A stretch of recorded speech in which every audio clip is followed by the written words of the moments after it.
All right, let's talk about this. Do you ever feel like you're playing a game, but you were never handed the real rulebook? Like it's designed to keep you losing? Well, today, we're diving into a really powerful and, yeah, maybe a little provocative guide to confidence. It's all from a Machiavellian point of view. So let's get right into it. So, this quote, this is really the whole foundation of what we're talking about today. The idea here is that all that frustration you might be feeling, it's not because you're not talented enough or you're not working hard enough. Nope. It's because you've been taught a set of rules that, honestly, just don't work for winning the game. It's a pretty bold claim, right? But it's the key to understanding everything else we're about to cover. Okay, so we're going to break this all down into 4 main parts. First up, we'll look at the unspoken rules. Then we'll get into the power of control, all about your inner game. After that, it's the foundation of value, which is how you build power on the outside. And we'll wrap it all up with the price of power, because, this stuff comes with a cost. All right, let's kick things off with part 1, the unspoken rules. This is all about shifting your mindset and seeing the world for what it really is. So, what's the big idea here? It's that most of us are taught to just be, well, nice. You know the drill. Work hard, don't rock the boat, and wait your turn. But then you look around and some people are just flying past everyone else, and it seems so effortless, right? The argument is, they aren't just lucky, they're playing by a completely different set of rules. Rules based on the real psychology of power and influence, not just crossing your fingers and hoping someone likes you. And that leads us perfectly into our next section, the power of control. This is all about mastering your inner world. The first few principles we're going to cover are all about how you manage yourself first, so you can then manage how the world sees you. Okay, principle number 1. Your mouth is your enemy. Think about that for a second. The source talks about being in these high-stakes meetings where the most powerful person in the room says almost nothing. Why? Because every single word you say is a piece of information you're giving away for free. When you stay silent, you create a vacuum, and people rush to fill it. They'll reveal their own plans, their weaknesses, their intentions, all while you just sit back and listen. And you can see the difference right here. When you're constantly talking, you're basically broadcasting your weaknesses and giving away intel. But when you use silence strategically, that's a power move. It's not about being shy. It's about gathering intelligence. It makes you a mystery. People start wondering, what are they thinking?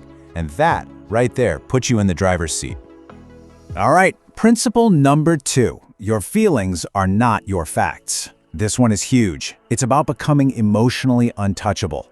The source tells this story about being totally betrayed and having every reason to explode, but choosing not to. That moment of choice where you decide to just observe your feelings instead of letting them run the show, that's a legitimate superpower. Because if people can't get a reaction out of you, they can't control you. Simple as that. Now, I know what you're thinking. This Machiavelli quote sounds pretty intense, right?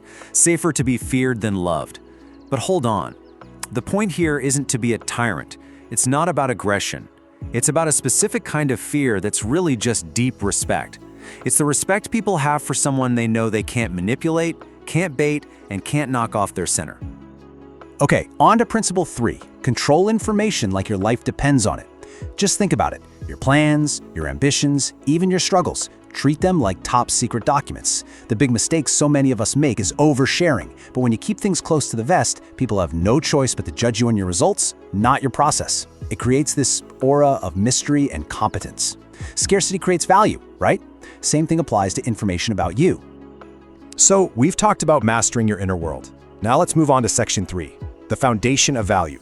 This is where we take all that internal control and turn it into real, tangible power out in the world. And here's principle number 4, make yourself irreplaceable. Now the source is really blunt about this. Being liked, that is not a security strategy. True security, true power, comes from being so damn good at what you do that you become necessary. The goal is to make the idea of losing you way more painful for them than just giving you what you want. Your skill, that's your ultimate insurance policy. I mean, look at this breakdown. It couldn't be clearer. Being pleasant is fine, but being necessary is powerful. One is replaceable, the other commands respect and value. See, the goal isn't just to be a team player. The goal is to be the player the team literally cannot afford to lose. Okay, principle 5 is a big one. Never explain yourself. This is all about protecting your energy. The source tells this great story about quitting a job to chase a dream, and suddenly everyone came out of the woodwork to criticize him. And he had this light bulb moment. It didn't matter what he said. No explanation was ever going to be good enough for people who, deep down, needed him to fail just to feel okay about their own lives. And this is the key insight right here. You cannot logic someone out of a position they didn't logic themselves into. Get that? Their criticism isn't coming from a place of confusion, it's coming from a place of fear. They're not confused by you, they're threatened by you. So stop wasting your breath. Pour that energy into your work instead. Next up, Principle 6. Build systems, not dependencies. A lot of people think freedom is just having no rules. But real freedom, it's having solid structures in place that serve your goals. Systems for your money, for your health, for your work. Most people, without even realizing it, build their lives on dependencies. They depend on one boss, one source of income, one person's validation. That's not freedom, that's a trap. And this just lays it all out. A life of dependencies means you're always asking for permission. A life of systems means you have options. And let me tell you, in this game, options are everything. They're the real currency of power. When you have options, you operate from a position of choice, not a position of need. And that changes the entire dynamic. Okay, that brings us to our final section. And honestly, this is the toughest one. All these other principles have been building up to this one final, really difficult principle. Because you have to ask yourself, what's the ultimate price for this kind of power? Because there is a price. Following this path means you have to be willing to make choices that most people just aren't willing to make. And this is it. Principle number 7. Embrace strategic ruthlessness.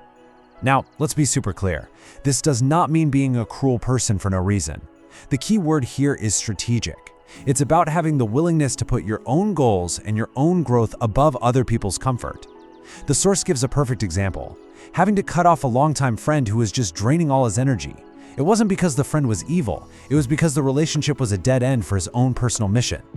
So what does that actually look like day to day? Well, first, it means you prioritize your goals above everything else. Second, you have to be willing to end relationships that are holding you back. And third, you learn to say no. A powerful, powerful no to anything that doesn't align with where you're going. And really, if you take away just one thing, let it be this. The whole point of this entire mindset is to stop trying to be liked. You are not here to be liked. You're here to be unforgettable. And you do that through absolute mastery of your craft and total independence. That's what makes you valuable. That's what gives you real power. So we're left with this one final provocative thought. Permission is not something that is given to you. It is something that you take. The world is absolutely full of people just waiting for someone to tell them it's okay to be powerful. It's okay to go after what they want. But that permission slip is never going to arrive. You have to write it yourself. The only question left is, are you ready to take it?